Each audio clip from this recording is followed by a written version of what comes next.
Assalamualaikum. Dear student, today I am delivering class 8 subject English class topic related to meeting points. Point or writer is Idris Surah. Subtopic reading a poem stanzas translation into Urdu page number 71 to 72.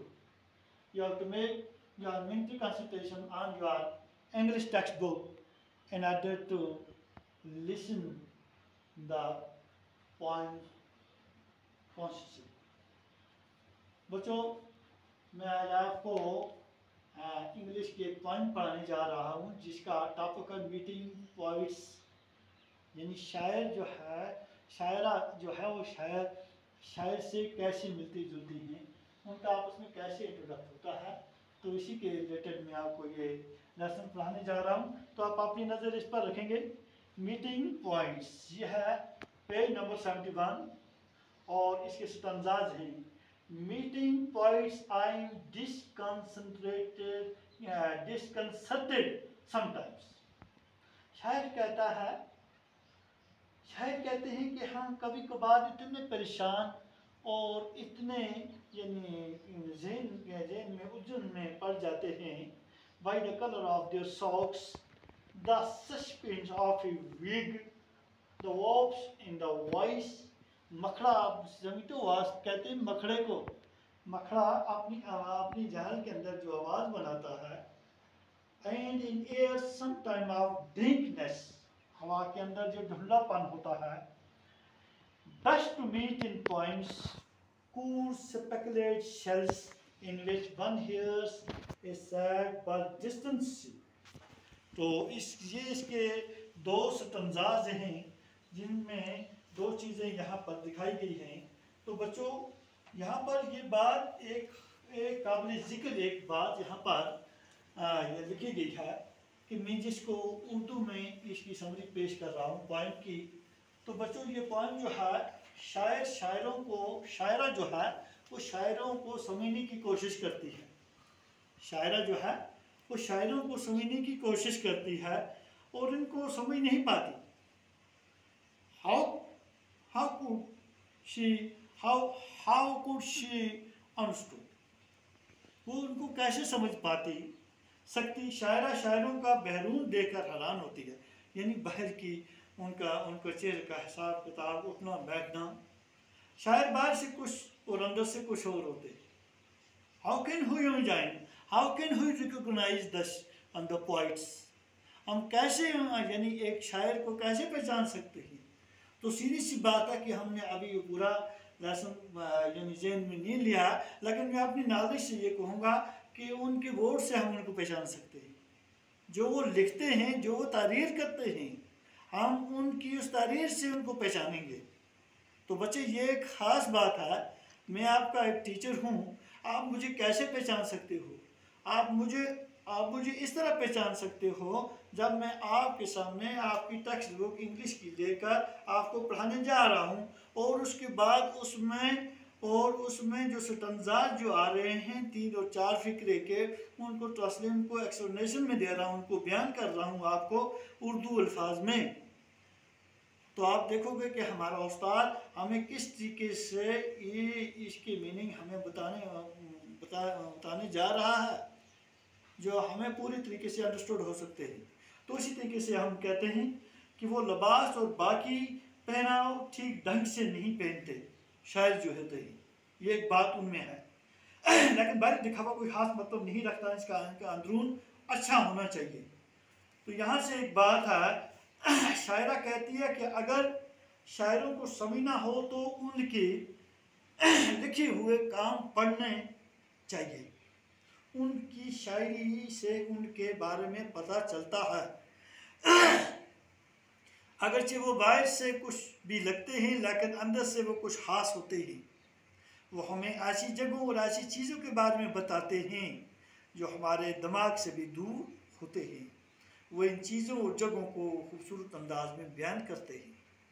तो इसी के related बच्चों एक शेर मैं अल्लामा इकबाल का रहमतुल्लाह अलैह का मैं शेर आपकी नज़र करता हूँ, आप सुनिएगा। शेर है, किरदार से बनाइए मयार ज़िंदगी, किरदार से बनाइए मयार ज़िंदगी, माहौल से हयात का सौदा न कीजिए, माहौल से हयात का सौदा न कीजिए। क्योंकि माहौल से मिलकर अगर आदमी अपनी ज़िंदगी, अपना ज़िंदगी तमाम चीज़ें उनकी तरफ लगाएगा तो यानी ऐसा है कि उसके किरदार के अंदर कई ज़ख्म, कई ठोस, कई दाग लग सकते हैं। इसलिए किरदार अपना बनाना अपने तक है। जब तक मेरा बिहेवियर ठीक है तो मैं आगे बढ़ता चला जाऊँगा, क्योंकि इसमें बेसिक चीज़ एजुकेशन है। Education is the modification of behaviour, education mould the behaviour, ये इंसान के किरदार को मोल्ड करती है, बनाती है किस तरीके से। लेकिन जिसके पास एजुकेशन हो, उसको समझ हो कि तालीम क्या है, तो बच्चे इसी के रिलेटेड मैं आपको इसमें पेश आए चंद कुछ यानी मुश्किल अल्फाज हैं, तो मैं आपको यहाँ पर लिखता हूँ, तो आप इनको अपने अल्फाज में लिखेंगे। तो ये वर्ड जो हैं, वर्ड और इनके मीनिंग हैं, अल्फाज और उनके मतलब। यहाँ पर एक है डिसकंसर्टेड, यानी परेशान होना, परेशान, घबराना, उलझन में पड़ना। इसको इंग्लिश में कहते हैं कंफ्यूजन, कंफ्यूजन, ये भी इसका मीनिंग है, ये उर्दू में है, ये इंग्लिश में है। उसके बाद दूसरा एक वर्ड जहाँ पर है वास, हमने जो पढ़ा WASP, वास, ये बिड है, एक जंबू जैसा, बिड जैसा कीड़ा है। इस कीड़े का नाम है यानी स्टनिंग इंसेक्ट, यानी काटने वाला कीड़ा, स्टनिंग इंसेक्ट, काटने वाला कीड़ा। और उसके बाद है डेंकनेस,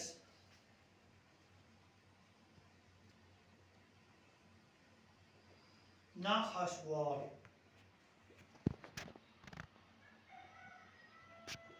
उसमें ये चीज़ है ना खुशगवार को क्या कहते हैं? प्लेजेंट हो गया खुशगवार, अनप्लेजेंटनेस, अनप्लेजेंटनेस, अनप्लेजेंटनेस, तो सस्पिशन,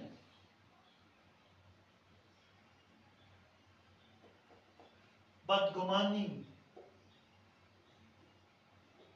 शक, यानी किसी पर शक करना, want of confidence,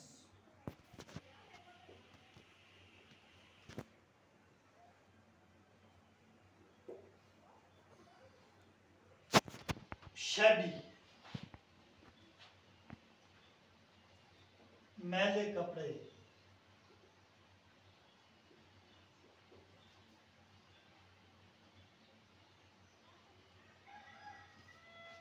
cloth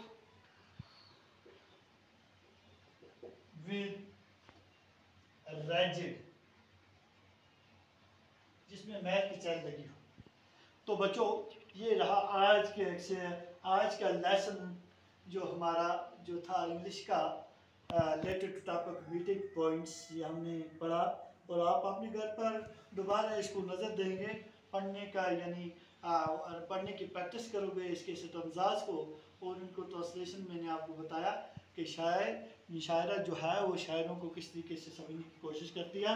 तो यहाँ पर यह चीज़ दिखाई गई कि हम शायर को किस तरीके से पहचान सकते हैं, उसके लिबास से नहीं, उससे नहीं, उसकी तारीफ से पहचान सकते हैं। तो ये रहा आज के दिन से रिलेटेड हमारा लेसन जो मैंने डिलीवर किया। तो ये खत्म, सी